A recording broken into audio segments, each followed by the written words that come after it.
Feed you and you will come. Yeah, yeah. But is the sound okay? Yeah. Okay. All right. Well, good morning. Thanks for coming out on a beautiful morning. Showers hopefully knocked down some pollen. It looked like there was a fog hanging over the Triad yesterday just with all the pollen. But it's the season, I guess. I do see a fair amount of red out there. It seems like this Wolfpack thing has drawn out a lot of red clothing, right? Oh, a Purdue fan, here we go.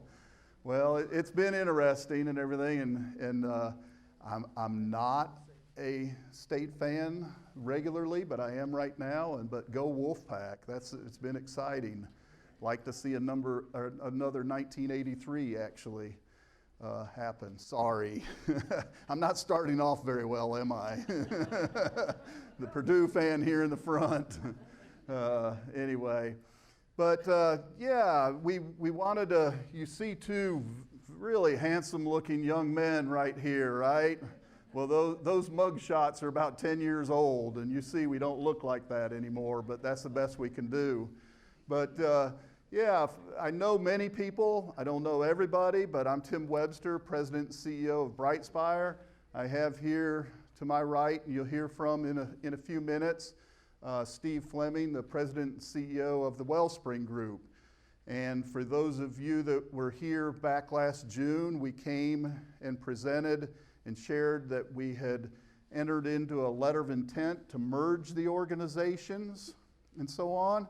If you fast forward to August, the boards agreed to a term sheet to the merger. And since that time, took a little longer than we would have liked, but there's a lot of work, legal work and due diligence to be done. If you fast forward to the middle of March, the 12th and the 14th, the two organizations' boards signed or agreed to a definitive agreement. And so basically that says, yes, we definitely are merging now. If we decide not to now, it'll be very painful legally and financially to get out of it. So we're there. The way out.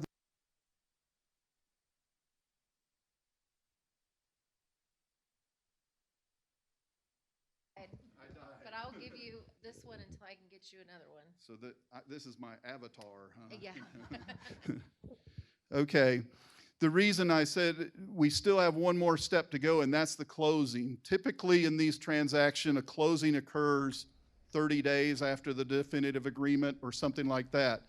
We have two pieces that we still have to complete.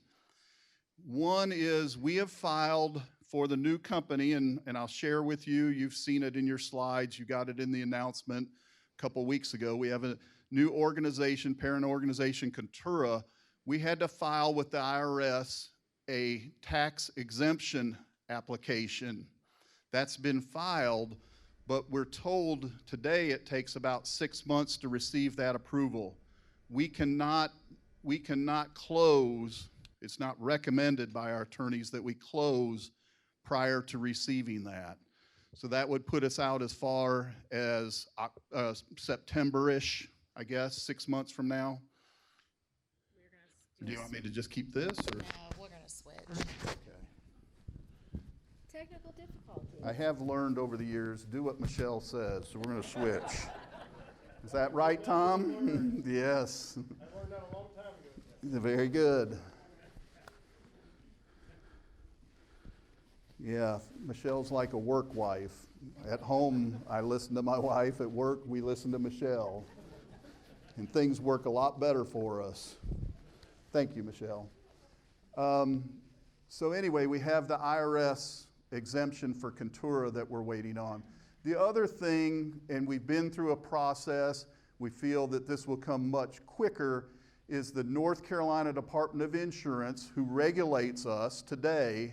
They have our definitive agreement in hand, and they're reviewing it. Now, Steve and I have been in contact with the head of the Continuing Care Retirement Division of the North Carolina Department of Insurance. We feel really good about it. And so we hope to get, over the next coming weeks, their approval. So those two things prevent us from closing today. But we think the longest lead time is the IRS. So let's move into some slides here. And the first one, with our announcement 2 weeks ago, you should have got an announcement in your box and Care Merge and so on. The new name, Contura. And I want to share with you a little bit about where'd that come from. Our first ideas when we started talking merger, we really love the name Wellspring. We really love the name Brightspire. And we said, well, why not Wellspire? Why not Brightspring? And that, in all seriousness, that's what we wanted to do, but those names are taken. And they would have caused us some real problems from a trademark standpoint, copyright standpoint. So what it does say is they're pretty popular names out there and everything. So we did have a group from Wellspring and Brightspire get together and come up and create a name. And when we went to the trademark and copyright attorney, once again, we were told the names you've come up with aren't going to work. They're going to be challenged, they're out there, and so on. So we got a group from Wellspring, group from Brightspire, and we went to the group that helped us develop Brightspire 2 years ago. And they came up with about 50 names for us to choose from. And these were names that we vetted and said, hey, we could use them from a trademark and copyright. But as the group narrowed it down to 3, they came to Contura. Now, looking at it, you're like, what does that mean? It doesn't mean anything to me. And I think what we found in looking at the 50 names, that's what you have to start to do. You have to start to take pieces of words to say, does it bond with your mission? Does it match with your mission, and so on? And so you see we do have, before I go on to the next slide, well, let me go on to the next slide because it has here, we have the logo, and you see the leaves. Those are very close, or they are the Wellspring leaves. What I'm talking about, if you can see these leaves here. But you see this? That's the Brightspire flame, and carried over even from the Presbyterian Homes, Inc. And we thought, bringing the organizations together, it was important to have some symbolism in the logo. Then a tagline, living life well. Is anybody not trying to do that here today? Anybody want to volunteer, say, I'm trying to not live life well? It just really felt good. It felt like that's what we're trying to do at all of our communities. Live life well. Do we have programs, services, dining, everything that helps us to live life well? Do we have a health care program that helps us live life well? But, so then we went, also I want to point out this piece. Just not a big circle. It could be a star. It could represent direction in your life. It could represent faith, but it's just not a simple dot. And it just so it has some meaning. But Contura, the kin part, is kindness, kindred. And I'm a big believer, I think we all believe, we need more kindness in our world today. And as I view all our communities, River Landing, Wellspring, the Village, Glen Eyre, Scotia, and I walk around the communities, I'm amazed at the kindness, the kindred spirits that I encounter, whether it's you, the residents, or our teammates. And people just doing things for others and supporting one another, this kindness, kindred. So that's the kin piece. The Tura, it's Scottish Gaelic for a journey. And my goodness, aren't we all on a journey? What a wonderful journey life is. And you've moved, I just talked to a fine lady in the back there, moved here 9 years ago, told me how I've never regretted it. This is the best decision I've made. It's a great journey. And I just love hearing those stories, and you all have them. So this felt really good, this kindness, kindred journey we're on. And this is the parent organization. Reminder, we've been asked this question over and over. This is not Contura at Sandy Ridge. This is River Landing. You're going to remain River Landing. The community names have a particular brand. They're well known. We're not changing. What you may see is River Landing, a Contura community. Wellspring, a Contura community. That's to be determined by people much smarter than me in branding, in marketing, and so on. But that's as creative as I get, but it sounds pretty good for now. So that's the name, okay? Another thing, and I do need to step back, we have had 5 board members from Wellspring, 5 from Brightspire that have been, we've called them the organizing committee. So they worked on the name together. And they've also thought it was very important, what about the mission? What about the vision for this new parent organization over this merged entity? And I'll just read it to you. It's to honor God by creating experiences that enrich lives and touch hearts while exceeding the needs of a diverse population of older adults. So this was somewhat of a journey as well. We got together and there was a lot of strong feelings about love that Wellspring mission. It's a good one. It's served us well. But by the same token, there was a feeling, love that Brightspire mission. It serves us well. And very quickly, we got the groups together and they looked at those missions and they said, you know what? There's not much indifferences between these two.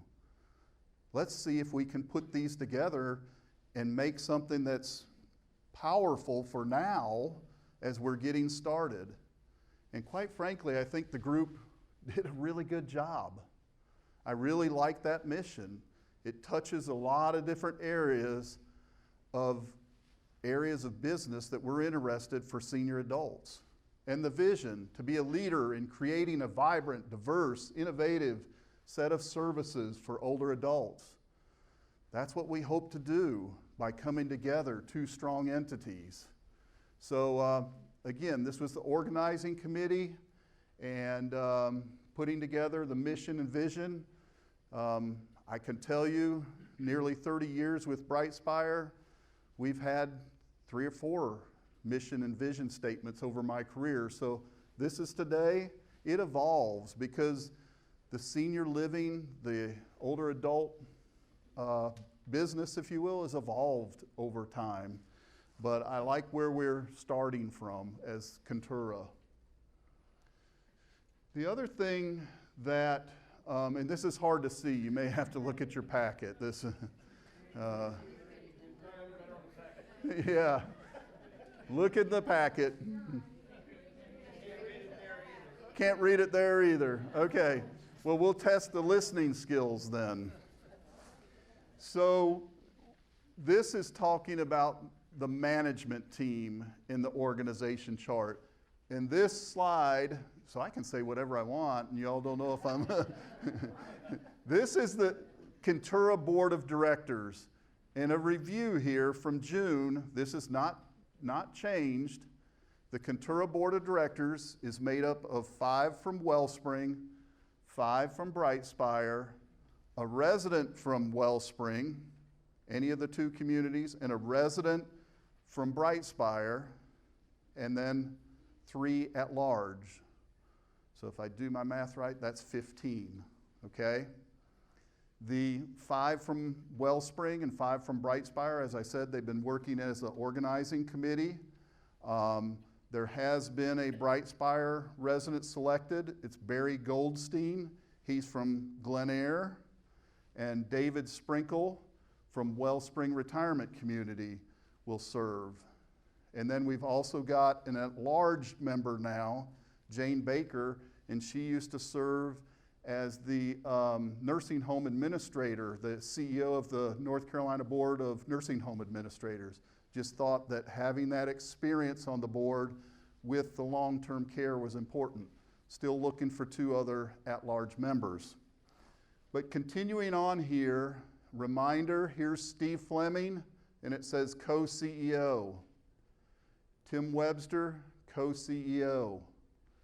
And we've worked a lot on this. We have job descriptions for both. We have directions for how we make decisions in common.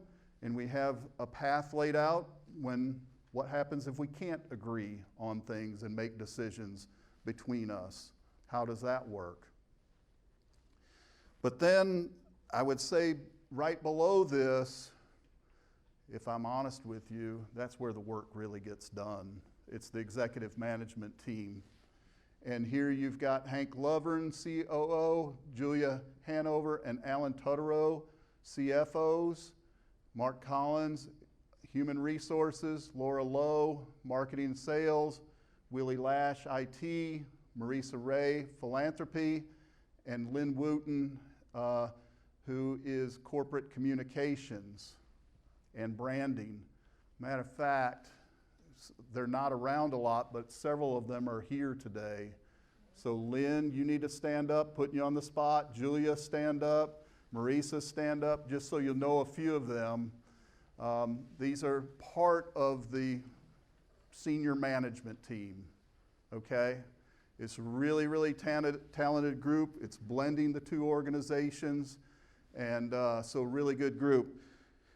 We do have here Jerry Hayes, who is formerly Wellspring, and Randy Hopkins, formerly Brightspire. They're VP of Construction. So, for instance, Randy, right now, you know we have a renovation to our memory care area here. He's running that construction. Jerry Hayes, we've got cottages being built at the village.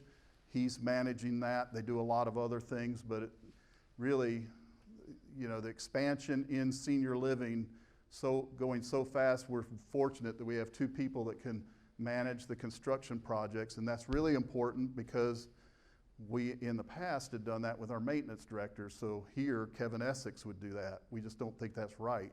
There's so much to manage from a maintenance standpoint, it distracts when they're working on construction. All right, so this gets busy as well, but there's a couple main points here. Is again, there's a parent Contura, and there's a board here that's Contura, but then there's these legal entities, the Presbyterian Homes Doing Business as Brightspire, Glenair Inc., and Wellspring Services, and under it is the Wellspring Retirement Community. This is the Village at Brookwood, and the Adult Center for Enrichment, which is Wellspring Solutions. It gets a little confusing, but here's the point. There is a parent, Contura, and there is a board. And I mentioned that this is 15 members, right? To be very efficient from governance, this 15-member board serves as the board for all these, where it says board of directors. So the way it would work is the Contura board meets. It closes the meeting. If we have business for Brightspire, that board comes into session for Brightspire, does the business, closes the business, goes into the business of, let's just say, Wellspring Services. So very efficient from a board standpoint, okay? And when you merge like this, you don't want wrestling between the boards. You want very efficient, what's the goals, what's the strategy of the organization. The other point I want to point out is there's an asterisk here, and there was more information that got cut off this slide. Really important point here. You all are familiar with the Brightspire Foundation.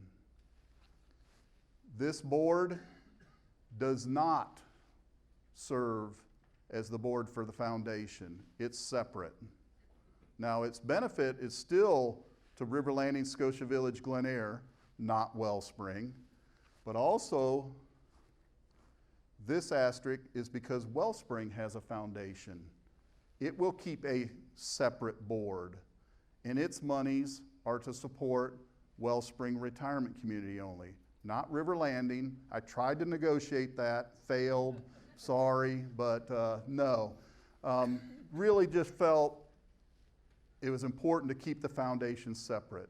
And things will remain, as you know, in the Brightspire Foundation. There are monies for River Landing, Glen Air, Scotia. There's even a little bit of money for MSO. It stays, if you will, in those categories for the benefit of the residents at each of those respective communities, just like Wellspring will. Okay? A lot of boxes and lines connecting, but the keys are separate board for the foundations and single board for all these entities. So we're at question and answer time, and I haven't let Steve do much speaking. I think it is important, though, how many people know Wellspring in this room, the retirement community? How many people know what the Wellspring Group overall means? I'll be honest, when Steve and I started talking a year and a half ago, I didn't know. And I'm still learning. Because I've been in the business 30 years, I just knew Wellspring Retirement Community right off. And we were competitors. But there's much, much more to it than that, and I think it's important. We were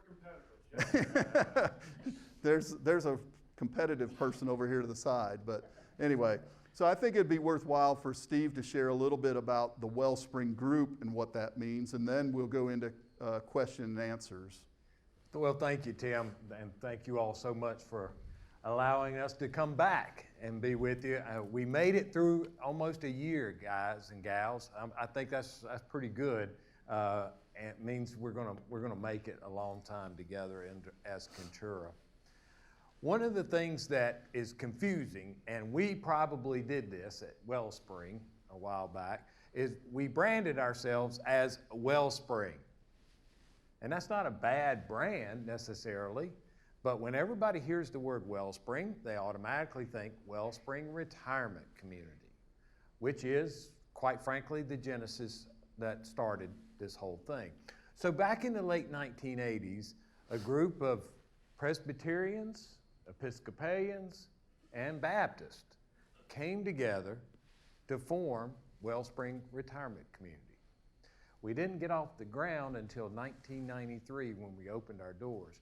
There were 5 people within that group that were actually personal guarantors on a loan to get Wellspring started. So that was to tell you some of the commitment that the early board members had in making Wellspring a reality. Now, Wellspring didn't have the greatest start. It was managed by an outside management company. And for a while there, they struggled a little bit with occupancy. You can remember back in the early 1990s, we had a little bit of recession, things like that. And so it took a while for it to really get going, but by 1999, it was going in pretty good shape, and that's when they hired me to be the CEO. Now, I was very lucky, so that means I was coming in when it was getting turned around, and we really were able to go from there, kind of a launch pad from there. In 2009, the Wellspring Retirement Community decided to branch out into what we call home and community-based services.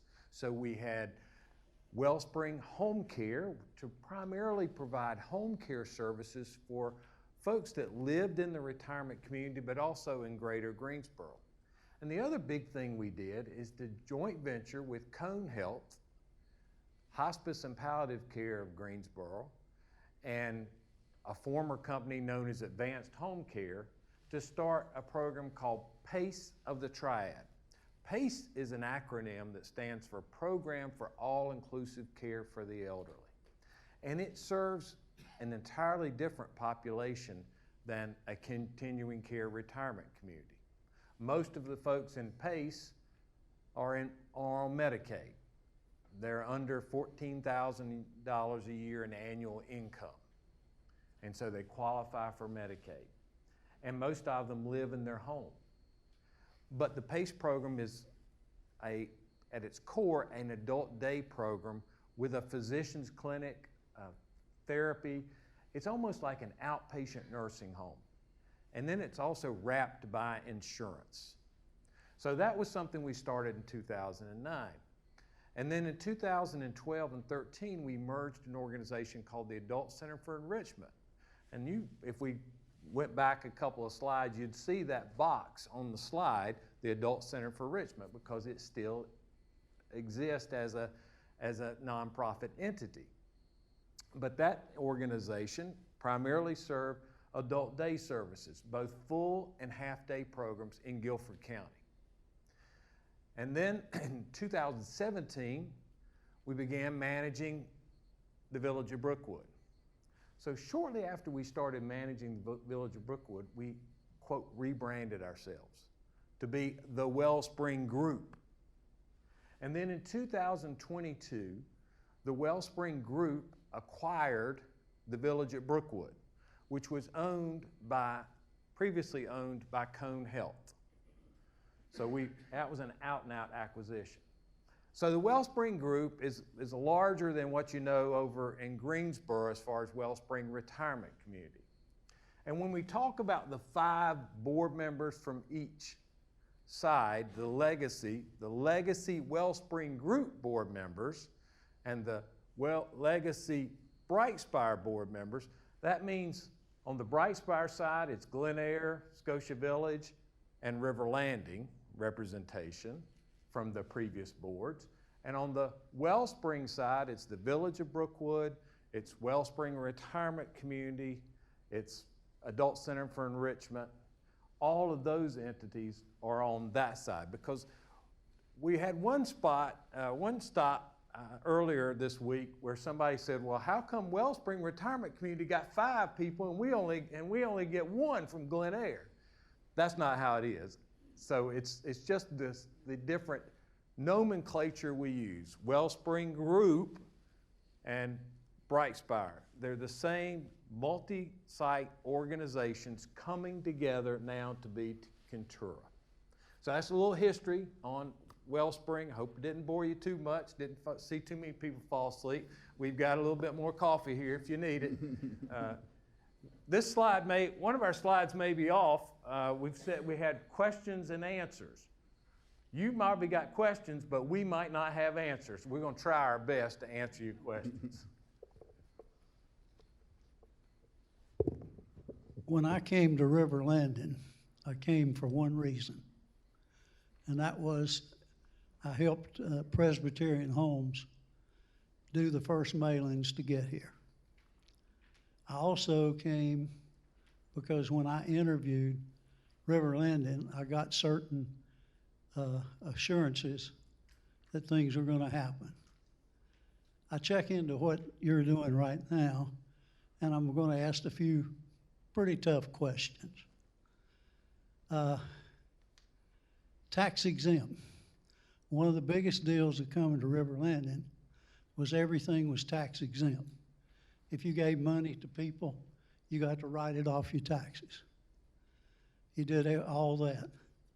So I checked this morning with Kentura, and it's not even listed as a North Carolina corporation. I also checked with the tax exempt, and it's not listed. You're not listed with a tax exempt number. Yeah. So would you explain to me how we're going to do the same thing that we did with River Landing? Yeah.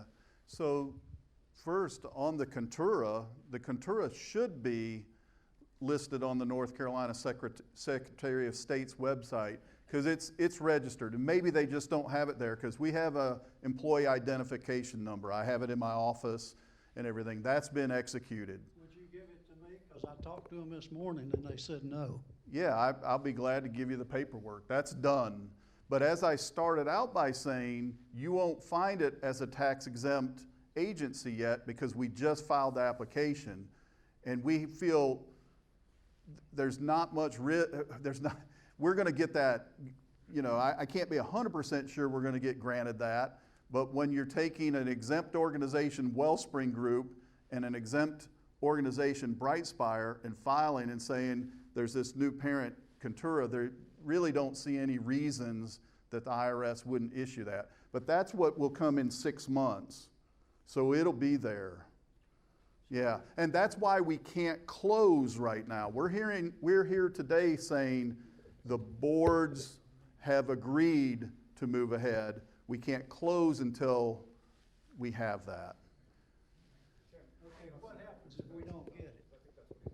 Oh, are you worried about the medical expense deduction with a nonprofit entity? Because that's important. I'm not worried about any deductions. Okay, So, but I am worried about what I agreed to when I came to sign up for River Landing. yeah. I don't care about the other people. That- I interviewed a lot of places, and when I came, I did not get a negative from anybody who lived at River Landing, And which that's, is amazing to me. yeah. And that's Because- fair enough, because what you have, your contract with River Landing, which is really with Brightspire or Presbyterian Homes, Inc., it stands. Nothing changes there. And that's one thing we just need to be clear about, because we get that at every community.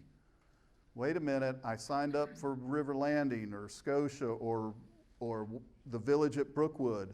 Now this is merging. In many ways, nothing changes for you. Except for, I always say that and then I backtrack. Yeah.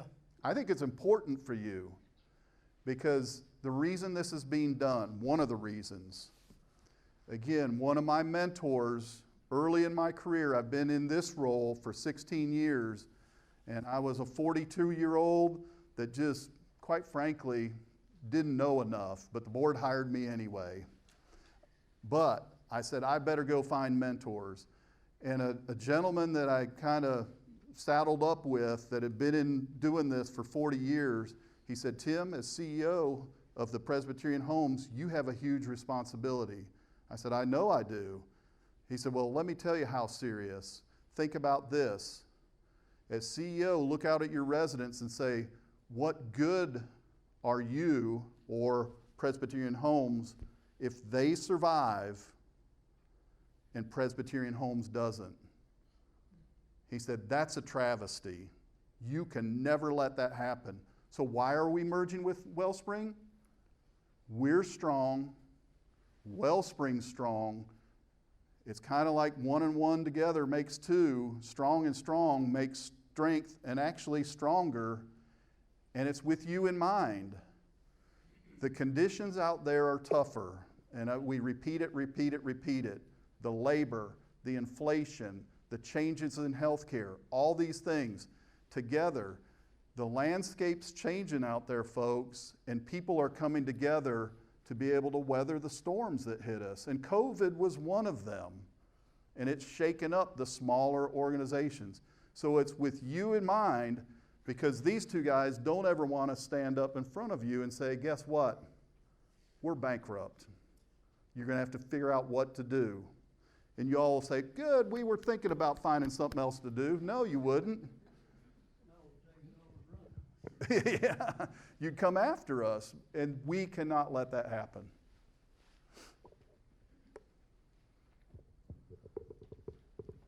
My turn. I have 2 questions. A year ago, you stood there and explained Brightspire, which was the umbrella organization for River Landing, Glen Air, and Scotia Village. Right. Looking at your flow chart, you have Brightspire, then you have Glen Air, and you don't show Scotia Village. Yeah. So Can you explain that? that's a good question, and it gets confusing. So, and it's a legal thing. Glen Air is separately incorporated. River Landing and Scotia are not.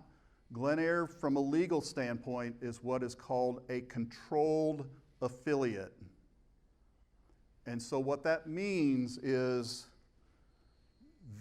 the Presbyterian, they are separate, but the Presbyterian Homes approves their directors. But they are a separate entity. So why are they a separate entity? It goes back to the beginning. Presbyterian Homes stood behind them and signed for their debt, but they were separate in case they failed. The state made us do that. They said, look, you've got this Presbyterian Homes with the Presbyterian Home of High Point and Scotia Village, If Glen Air fails, we don't want it to bring the whole thing down.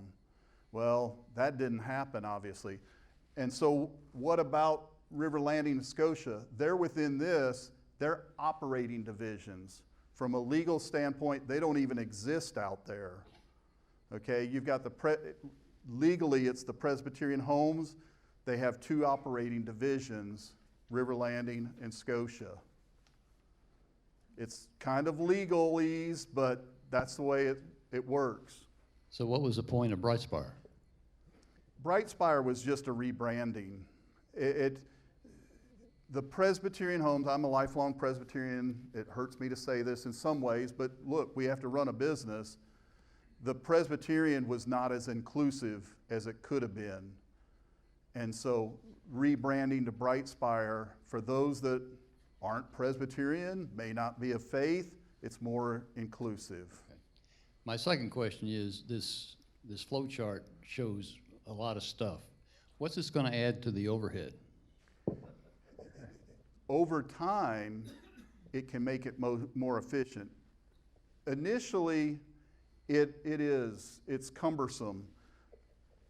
I don't know if we will definitely do this, but this can be merged into here. Some of these things one day could be merged together to make it more efficient. But you're going to add more people to fill all these boxes. No, sir. There's no additions going back here. Now, this is where it is a little different, and just let me share with you the thought. Sometimes in a merger, people lose jobs, okay? There's no loss of jobs. We know we need these people. There are retirements off in the future. Part of this happened because Steve and I got together and we said, what about succession planning for Brightspire? Succession planning for Wellspring? Should we go after 2 of these positions? No, let's go after 1. One day, if I'm to guess, there will be 1 CEO and everything. But some people will say, well, you're paying 2 CEOs. Here's the thing, Brightspire was on the verge because of our growth and Wellspring of adding overhead. And Steve and I said, let's come together, keep our people, and we don't have to add overhead. Right now, we're in need of a VP of development, not fundraising, but development of organizations come to us all the time. Can you help us? Will you do this? Would you like to expand here and there? And that's something Steve and I at Brightspire, Steve at Wellspring take on, and we leave other strategic things behind. It's inefficient. We needed that. We needed a vice president of strategy. We're not hiring that. Those are areas that Steve will take care of. So there's some efficiency. We're not hiring those positions. We're just taking those on ourselves.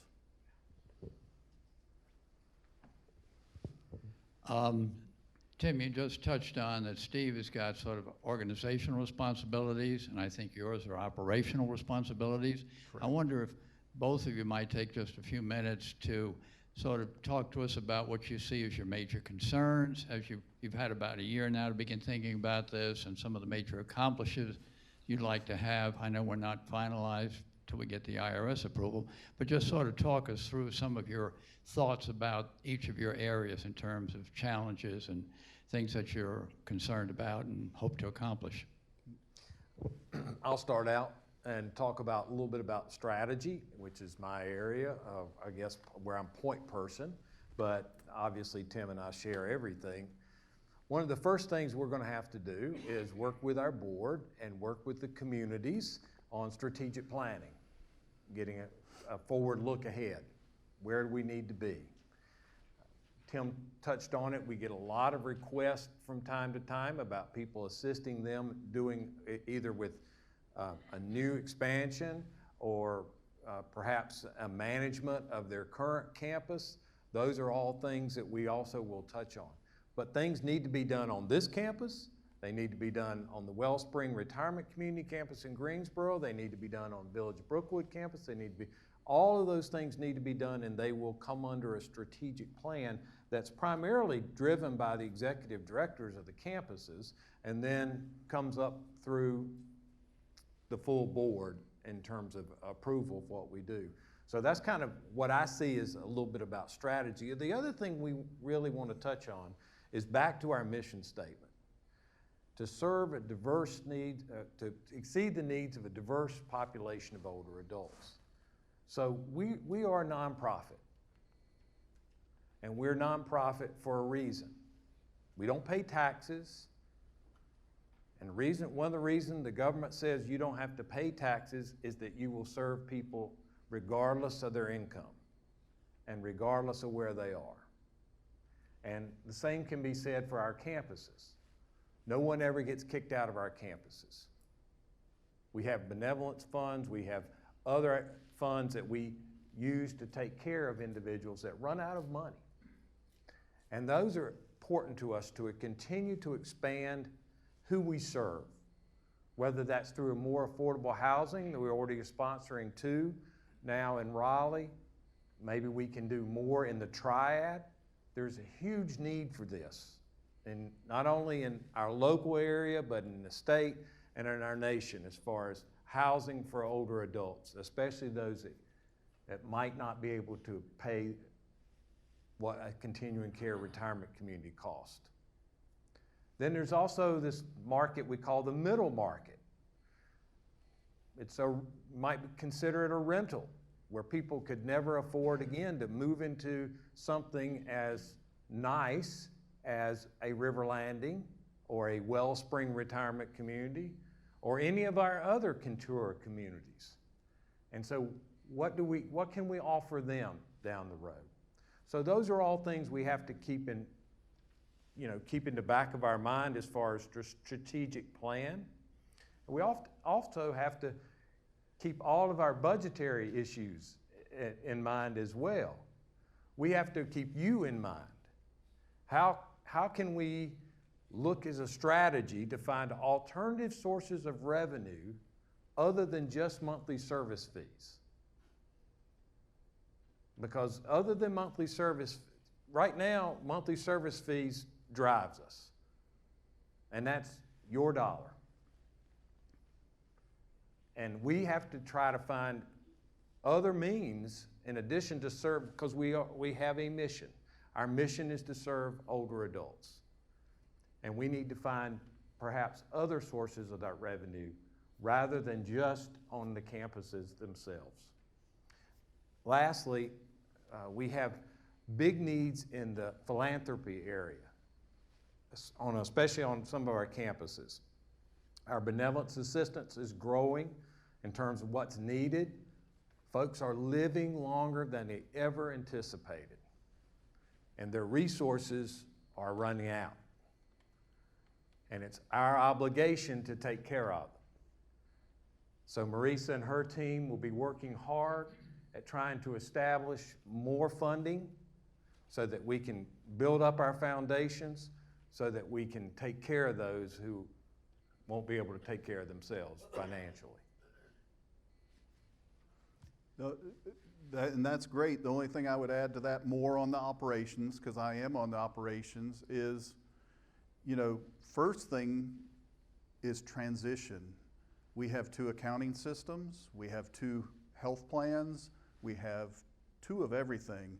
And I think to be efficient as Contura, we need to get those to 1 and be all on systems. There's a lot of stuff behind the scenes that you all don't see, you don't want to see on a daily basis, that kind of are the foundation of the business, and we need to get that transitioned as soon as possible.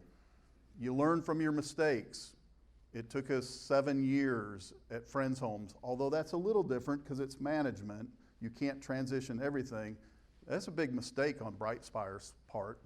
I own it, I learn from it, and it's something, and I know Steve and some of their transition from the village as a management to ownership, we've said it's important to transition that as fast as we can. And then I can't help but bring up Mark sitting in the back. He's on the list here, Executive Vice President of Human Resources, but the labor thing, COVID brought it full exposure, it's going to be a challenge for the rest of my career, and so the labor, what does that mean? We can create, as a larger organization, a career path. And you all have experienced that, and I have to thank you for training up some employees, Tom too, and some of them are now at friends' homes. But it gave them a path. They advanced. People are looking for an advancement, and now having 4 communities in the triad, and people, they're like, Cary's a good place to live, and so on. If we can create a path for these people in their career, they stay with us. We train them and they stay, versus in the past we've trained them and they go somewhere else. And so human resources, focus on that, having help. I mean, we have a lot of employees. It takes a lot to provide services and care. So that's an area. And that's a threat and an opportunity. Other? Yeah. You mentioned Friends Home. I'm just curious to know, what is the likelihood that Friends Home will become a part of Kentucky? This is just conjecture on my part. First, we have a management agreement that runs through 2030. I think they're watching us really closely. We have a great relationship with their board, a lot of good board members there. There's part of me that says we do a pretty good job managing, and so maybe there's not incentive to do something. But yeah, there's a great relationship there. We love having the relationship with Friends Homes, and we want to keep doing that. But I think they're watching this and so on. I think there's a lot of people out there watching this. And this is not unique. Steve and I just got word this week. This isn't in our state, but Lutheran Services of St. Louis is merging with the Lutheran Services of Pennsylvania. Same reasons we're looking at it. Or the same reasons we're not looking at it, we're doing it. They're doing it. It's happening across the field. Right up here in front, Lynn. I would like to go back to the original question from the audience about the organizational chart. Mm-hmm. Yes. Yes, thank you. No, the next one. Yes. Yes, thank you. An organizational chart by design should be clear to anyone who looks at it. This is not clear, particularly the Glen Eyre on that 3rd tier. So I wondered if there was any, and you just spoke about we have 2 of these and 2 of these. This chart clearly delineates there are 3 at that level. So I wondered, was there any consideration to using a dotted line for that Glen Eyre, or dropping that below to indicate there would be some legal reason to have it there but not functionality? Yeah, there's many ways we could do this. I'll be honest, we consulted with our attorney and they kind of gave this to us.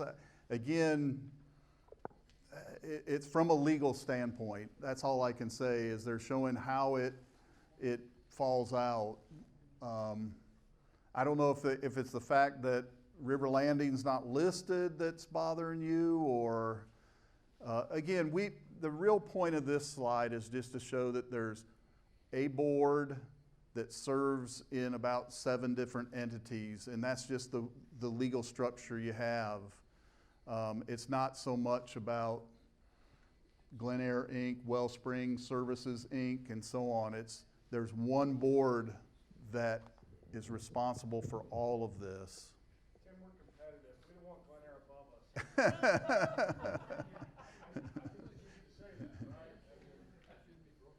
above us. That's one of those I'm probably not giving you a very good answer. It's a good recommendation for us to consider as we present it again. Yeah. Definitely. They could put River Landing there, instead of Glen Eyre. And again, the definitive agreement for Brightspire, who was it approved by? It was approved by this board and this board. They had to because of legal. And you didn't hear me say the River Landing Board of Trustees because they're an operating division. It's purely legal. Yes, sir. I've been asked this question. Does Tom Smith still have a job? That's a great question. Did Tom ask you to ask that question? You all tell me. Should he have a job? As long as he wants one, right?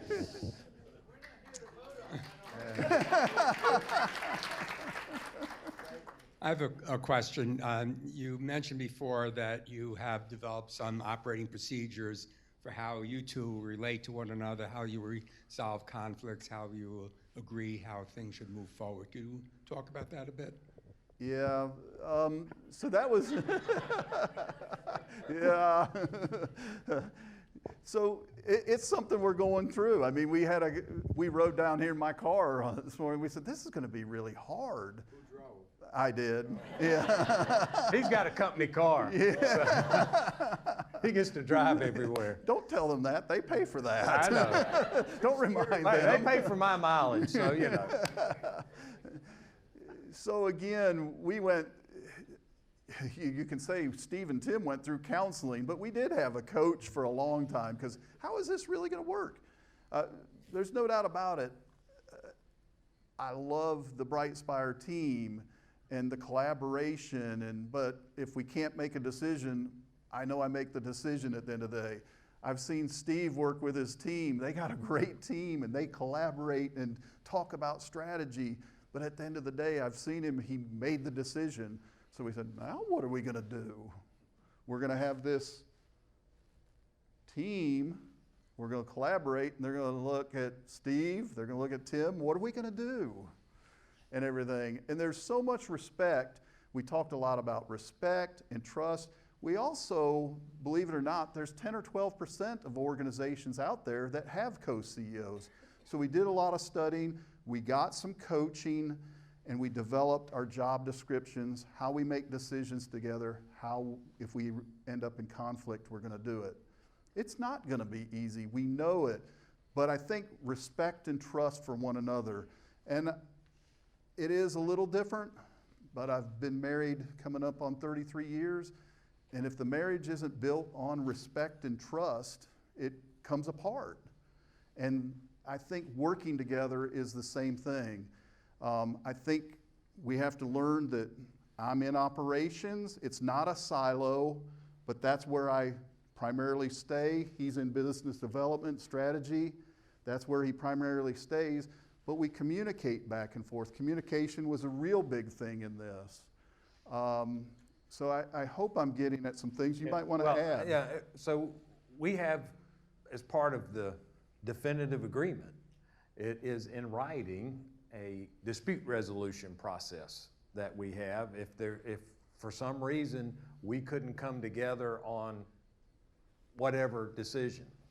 But even prior to that, we developed a list of things that we have to be in agreement on before it can move forward. We basically we worked hard on that for weeks to come up with this list of these things that are in writing and as part of our job description. So the board is very keen about this, and they kind of said, if you come to us once, maybe okay. You come to us twice, one of you might not be having a job. So I think the issue is there. We've got to work it out. We know we have to work it out. We have standing meetings every Monday at 8 a.m. We meet, and here lately they've been lasting 2 hours.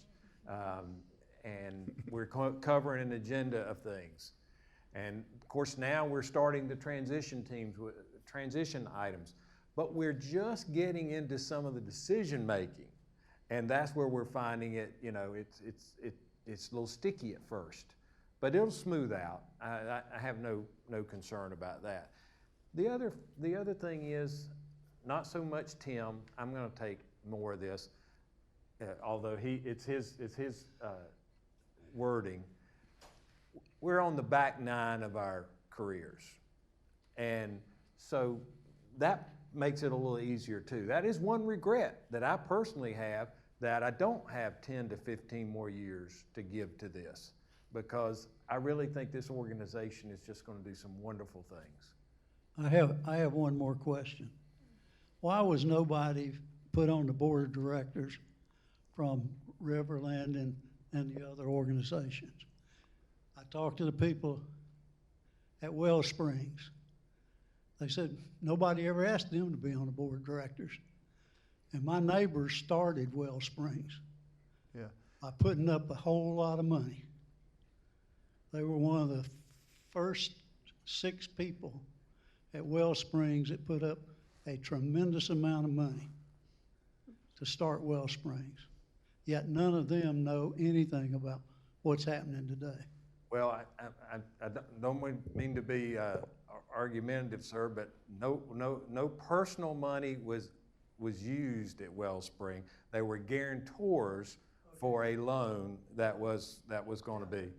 But that didn't have to be used. But suffice it to say, we did identify residents. Residents were asked. 2 residents currently serve on the Wellspring Services Board, as they do on the Brightspire boards. So residents have always been involved on the boards. But what we've done for this Kentura, because Kentura is a much larger organization, obviously. So it has a resident from the Wellspring group, and it has a resident from the Brightspire group. Those 2 residents are part of the 15-member governing board. In addition to that, in the bylaws, it is a requirement that we have a representative from each campus on a board of advisors or a board or committee that reports directly to the board of all. So that's 5 for now. Somebody mentioned Friends Homes. Maybe Friends Homes could join us one day, but it's 5 for now. So that's 5 residents, 1 from each campus, plus the 2 residents that are part of the governing board, 1 from Wellspring Group, 1 from Brightspire side.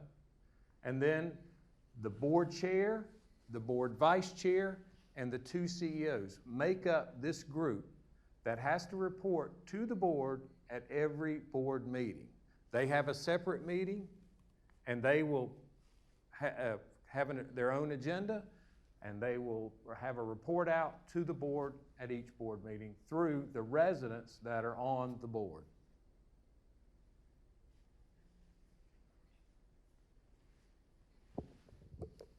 We'll come back over here.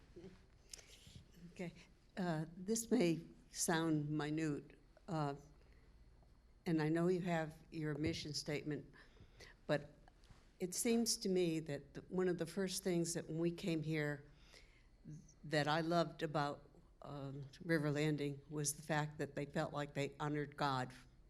And because they did that, not only with the staff, but it required that all the people that lived here did that too. We did it by loving one another, being kind to one another, all kinds of little acts. It's not by just doing. And so to me, it would be nice if we had the first thing is to honor God, period.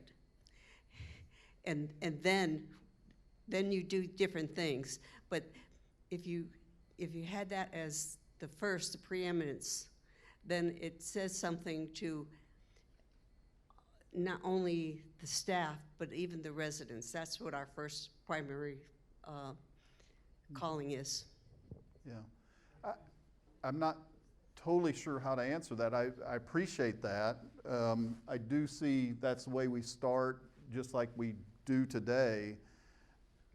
I will tell you, from my standpoint, each community takes that part right there. Maybe it quit, or maybe I can't. Oh, there. To honor God by. I think the residents the leadership at each specific community and the staff take that however they'd like. And I will say River Landing, you know, perpetuates that exactly like you said. It's a little different at Scotia Village. It's a little different at Glen Eyre. It will be different at Wellspring, and it'll be different at the Village. But I think it gives you the opportunity to take and perpetuate that how you want. Because that's one thing I love about when I'm going to be at Wellspring. We do this dog and pony show next at Wellspring at 1:30, and then at the Village this afternoon. There's a different feel at every single community, and that's the beauty of it, is we don't come in here and say, here's the manual, here's how you'll act, here's how the programs are going to be, take it or leave it. You all develop that. And even, I know Tom likes to take all the credit for that. He said, yeah, I developed all that. He doesn't. Now, he allows the tone, and I think that's what it's about, and I think that's what you're going to be able to continue to do. And I know we're committed to that. So I don't know if that helps you at all, but I'm always amazed. It's really neat. I'm just glad I'm a part of it. We are too. Over here. I don't have a question, I have a statement. I'm not Presbyterian like you, and you can obviously tell by my voice that I'm not from here. I'm from a land far, far away. But what attracted me here 4 years ago was the Presbyterian shadow that I saw over this place. And it was something that was a culture, I believed, that was akin to the way I was brought up. I just want to say that I hope with all of the enhanced corporate strategies and hierarchy, that that shadow doesn't diminish with time, and that culture remains. And I realize it's easy to say, oh no, that's not going to happen. We've built this in, you know. But with time, as you said, the times are changing, and I would hope that you would do everything in your possible to see to it that mission to honor God stays there for a long time to come. Thank you.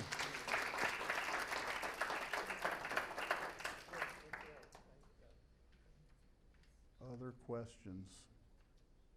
We were planning on going another hour and a half. The cookies are still there. Yeah.